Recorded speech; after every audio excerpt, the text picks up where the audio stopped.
G'day, ladies and gentlemen. Scotty here from the Australis Tabletop Wargaming Network, and welcome into the next installment of our series, How to Play Warhammer 40,000 10th Edition.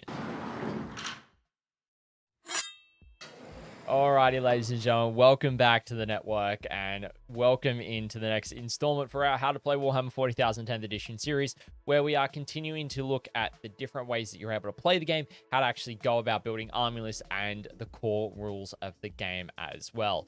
Now, the next couple of installments, we're actually going to be looking at a big focus of the game. It's often referred to as the third player, and for Warhammer 40,000 10th Edition, we're going to start looking at the terrain rules and how they actually work, how to put together a table of terrain, as well as some of the common terrain layouts coming up in the next few videos as well. But for today's video, we are going to be just looking at the terrain rules as they are written in the Warhammer 40,000 10th Edition rulebook.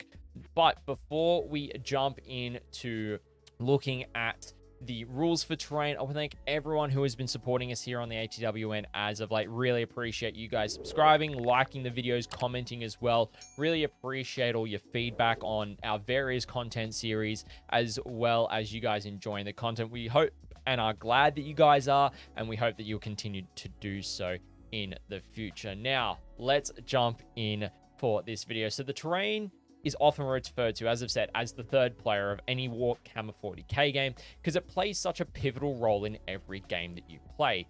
Now, there's a few different aspects we're going to be looking at when it comes to terrain, but the biggest one that we're going to look at first is what the benefit of cover is. Now, different terrain features, as we'll discuss a little bit later, will have different parameters which units will have to meet in order to be able to gain this benefit. Now, when a unit is the target of a ranged attack to a model that has the benefit of cover, the target unit adds 1 to their armor save throws made against those attacks. Now, if the target has got an armor save of 3+ or better, then you don't get the benefit of cover unless the weapon has an AP of -1 or better, because you just don't get it against AP 0 attacks.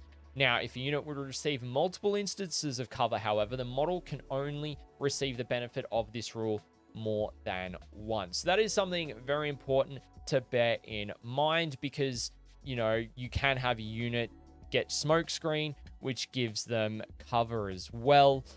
So, you know, that's something that's really important through stratagems. You can use that there as well. Now, there are 6 different types of terrain features defined in the core rules, which are craters, rubble, barricades and fuel pipes, battlefield debris, statuaries, hills, industrial structures, sealed buildings and armored containers, woods, and ruins. Now, each of these different pieces of terrain will have at least 4 sections. They'll talk about movement, visibility, benefit of cover, and keywords. So let's take a look at each of these different types of terrain, and we're going to start off with craters and rubble. So for craters and rubble, movement-wise, models can move over this terrain feature as described in terms of moving over terrain in page 15 of the core rulebook under the movement rules. We did also cover this in the movement phase of video of that section of the rules as well. So if you want a little bit of a refresher on how to move over terrain, you can check out that video earlier in this series as well. In terms of visibility, normal rules for visibility apply when you're on this piece of terrain, which we've also covered in the core concepts and data sheets video. The benefit of cover: each time a ranged attack is allocated to an infantry model that is wholly on top of this terrain feature, that model has the benefit of cover against that attack. And the keywords for this terrain have got area terrain and crater. The next type of terrain we're going to look at is barricades and fuel pipes. Now, for movement-wise, models are able to move up, over, and down this piece of terrain. However, they cannot be set up or end any kind of move on top of it. In terms of visibility, normal rules for visibility apply for this unit. Now, there is an additional section talking about engagement range for when you're in close combat with enemy units. Now, in the charge phase, if the enemy unit that you're wanting to charge is within 1 inch of this terrain feature, a charging unit on the opposite side of the terrain feature can still make a charge move against that enemy unit, provided it ends its charge move as close as possible to that terrain feature and within 2 inches of that enemy unit. In the fight phase, units are eligible to fight and models can make attacks if the target is on the opposite side of this terrain feature and within 2 inches of them as well. So you get to fight over barricades, which makes sense. Now, for the benefit of cover, each time a ranged attack is allocated to an infantry keyword model that is wholly within 3 inches of this terrain feature, if that model is not fully visible to every model in the attacking unit because of this terrain feature, that model gains the benefit of cover from that attack. And the keywords that this terrain feature does have is obstacle and barricade. Next up, we are going to look at battlefield debris and statuary. So this is like imperial statues, or it might be a chaos sigil, something like that. There's a lot of different ones that you could have that you could get your hands on from different places. In terms of movement, models can move up, over, and down this terrain feature, but they cannot be set up or end any kind of move on top of it. Visibility rules. So normal rules for visibility apply around this terrain feature. For the benefits of cover, each time a ranged attack is allocated to a model, if that model is not fully visible to every firing model in the attacking unit because of this terrain feature, that model has the benefit of cover. And the keywords that this has is obstacle and battlefield debris. Next up, we've got hills, industrial structures, sealed buildings, and armored containers. Now, in terms of movement, these terrain features are raised areas that models can be set up on top of or end a move on top of as well, provided the model's base does not overhang the terrain feature. If the model does not have a base, no part of that model that would be in contact with the battlefield at ground level can overhang on that terrain feature.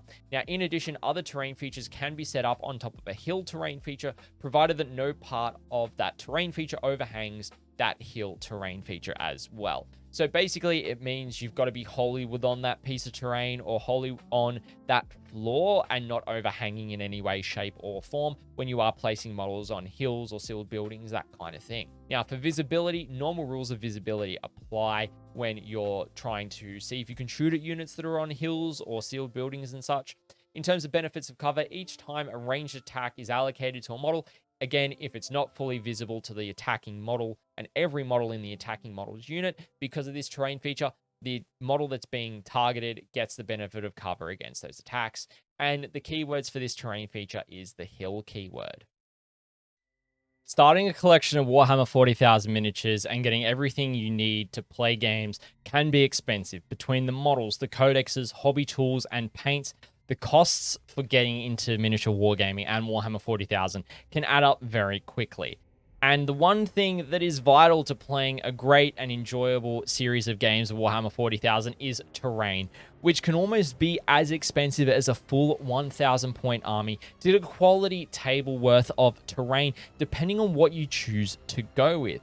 However, today's sponsor, Tip Top Terrain, seeks to change that entirely.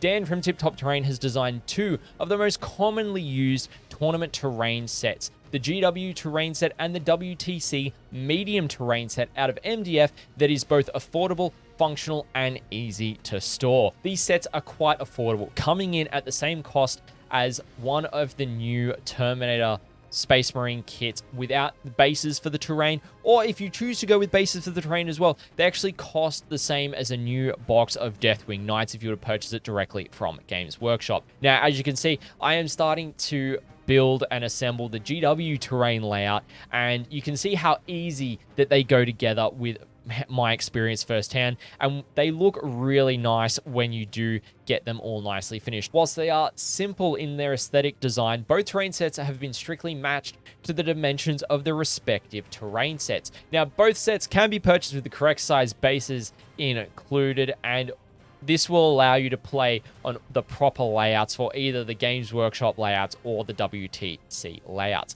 This means that you'll be able to use these predetermined terrain layouts, which will take away the burden of figuring out how to set up a table terrain on your own without layouts as a newer player to the game. Or these sets will allow you to get practice games in for the tournaments you're planning on attending that will utilize either the GW layouts or the WTC layouts, so you're able to actually get experience playing on the terrain before you actually go and play at the tournament. The terrain sets are both easy to assemble and disassemble. Through the use of friction, they go together easily and stay together without the use of glue throughout your games. And when you're finished, they do come apart relatively easily, and means if you are limited in your storage space, you can actually store them in a relatively small space broken down. Now, if you do decide to glue them together instead, these terrain sets will fit into a standard 55-liter storage tub, which will allow for plenty of space to store additional items of terrain in the terrain tub, as you can see on screen. Now, the benefit of this is that you may not wish to glue them together, so that you can dismantle them and store them in a smaller space with storage being limited. So, if you're wanting to get some great quality terrain at an affordable price that's easy to store for use for your games of Warhammer 40,000, make sure you head over to Tip Top Terrain's link down in the description below to check out the terrain sets for both the GW and the WTC layouts that are the most commonly used across the globe, as well as a lot of the other products that they have available to purchase to aid you in your games of Warhammer 40,000. And thank you so much to Tip Top Terrain and Dan for sponsoring today's video. The next terrain feature we're going to look at, which is the 5th type, is Woods. Now, Woods has got the footprint section in terms of rules, so when this terrain feature is set up on the battlefield, both players must agree upon its footprint. That is the boundary of the terrain feature at the ground level. This is so that players know when a model is wholly within this terrain feature. Now, if the terrain feature is mounted on a base, then this will define its footprint. In terms of movement, models can be moved over this terrain feature, again, as described on page 15 of the core rules, as we covered previously. In terms of visibility, models and units that are wholly within this terrain feature are never considered to be fully visible to an observing model. So it means that Woods do have that obscuring property as well. Similarly, if a model that is not wholly within this terrain feature that must look through or over this terrain feature in order to draw a line of sight to another model, then that other model is never considered to be fully visible to that observing model, so it will have the benefit of cover from this terrain feature as well.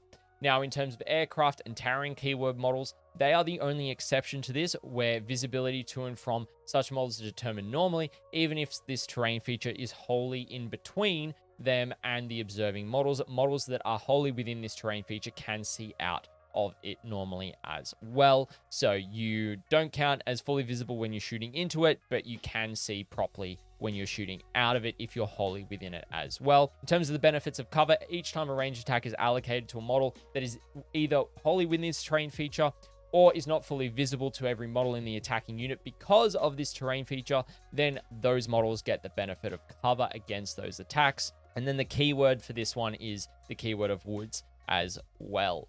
Then the last piece of terrain we're going to be talking about is Ruins. This is probably the most commonplace used piece of terrain in Warhammer 40,000, and once again, it has got the footprint section. So when this terrain feature is set up on the battlefield, both players must agree upon its footprint, that is the boundary that the terrain feature has on ground level. This is so that players know when a model is wholly within this terrain feature or not, and if this terrain feature is mounted on a base, then that will define its footprint as well, as most Ruins do have a footprint with them nowadays as well. Next up, they've got an interesting rule called Plunging Fire. Now, each time a model that is wholly within this terrain feature makes a ranged attack, if that model is 6 inches or more vertically up from the ground level, and every model in the target unit that they are shooting at is at ground level, you improve the armor penetration characteristic of those attacks by 1. So if they're AP 0 attacks, they go to AP -1, etc. Really solid. I like that because it shows that you're getting above their armor, shooting into some vulnerable spots around the necks and shoulders and things like that, and using verticality to your advantage. The next one is for movement. So infantry and beast keyword models can move through this terrain, including walls, floors, ceilings, gantries, chains, etc., as if they were not there. So you can just basically move through walls because you're infantry. A model cannot end a move, however, within a wall or a floor, etc. Makes perfect sense. However, if you have got the infantry, beast, and fly keyword for models with those keywords, they can set up or end a move on any floor level of this terrain feature, but if that level is not the ground floor, such models can only do so if their base does not overhang the floor at that level. Also, if the model doesn't have a base as well, no part of that model that would be in contact with the battlefield at ground level can overhang that floor. All other models can only ever be set up on or end a move on the ground floor of this terrain feature. It's good to have these in because we all remember, or we might not remember, but I certainly do, towards the end of 8th edition, the 3 repulsor executioners sitting on a piece of terrain because they had the fly keyword. They could hover up there and just shoot everything that they wanted to. We don't want to go back there, and thankfully Games Workshop puts in rules to stop that from happening. Next up, we've got visibility. So models can't see over or through this terrain feature, i.e. a unit outside of this terrain feature can't draw a line of sight to a target that is on the other side of it, even if it would be possible to draw a line of sight to that target through open windows, doors, etc. Now, the balanced data slate has actually changed the second part of this rule for visibility in Ruins. Now, this has been for the benefit of the game in general, so I'm actually going to share the changed version rather than the printed version in the PDF downloaded rulebook. So, the only aircraft keyword models are exceptions to this. Visibility to and from such models is determined normally even if this terrain feature is wholly in between them and the observing model. Models can see into this terrain feature normally, and models that are wholly within this terrain feature can see out normally. So, if you're wholly on it, you can shoot and see out of it normally, but if you're only just within it, not wholly within, then you're not. So you need to make sure your entire base is on that terrain feature, basically. Towering models that are also within this terrain feature can see out of it normally as well, and that's another part of the change from the balanced data slate. In terms of the benefits of cover, each time a ranged attack is allocated to a model, if that model is wholly within this terrain feature or it is not fully visible to every model in the attacking unit because of this terrain feature, the target of those attacks receives the benefits of cover. So again, it's basically the same as what all the other benefits of cover rules have been. If they're obscured in any way or every model can't see every model of the target unit, you get in cover. Now that covers each of the 6 different terrain types that are in the core rulebook of Warhammer 40,000 10th edition and finishes off our first part of looking at terrain in 10th edition of the game. Now, yes, we don't have any kind of demonstration pieces in this video, unfortunately, but we will have several of those coming up in the next couple of videos as well to show you how this actually plays out on the tabletop as well. Alrighty, ladies and gentlemen, that is going to be it for today's video. I hope you have enjoyed the video and, looking forward to the rest of the terrain section of our How to Play Warhammer 40,000 10th edition series. I want to give a massive shout out to Dan and Tip Top Terrain for sponsoring our terrain videos in this series as well. Really appreciate their support, and you're going to see some of their terrain on these videos going forward as we talk about some popular terrain layouts, as well as, actually how to go about setting up a table and such as well using GW layouts, WTC layouts. We'll look at UKTC, a whole different bunch of terrain that we're going to look at. So you guys get a full understanding of the best way to go about setting up a table. Maybe using layouts is the best option for you starting out as well. So you've got a good idea of how to play around terrain. And if you are interested, make sure to check out Tip Top Terrain's link down in the description. Check out the terrain they've got and some of the gaming aids they have as well.